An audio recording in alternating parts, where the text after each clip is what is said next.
Hi everyone, my name is Brian and I just want to demonstrate some of the cool things that you can do with your Linux environment. So I'm using Linux Mint 19.2, codename Tina, and if you've been using Linux for a long time, this video probably won't be useful for you, but if you're a brand new user, just want to share some of the fun things that you can do to hopefully encourage you to stick with this operating system and just get more exposure to it. So I downloaded a picture that I found on the internet, which is a wallpaper background, and that's what this is.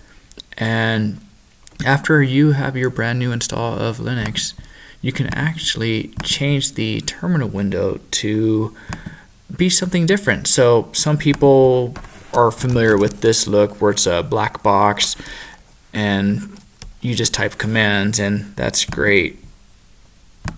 And then of course most of the default installs are now doing a transparency in their background, such as this, where you can change the level of transparency you want by using the slider.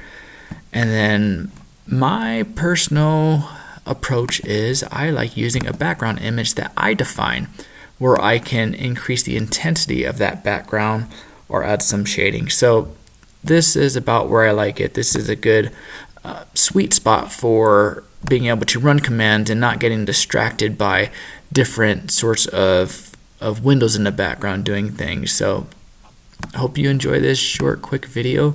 Good luck and welcome to the world of Linux.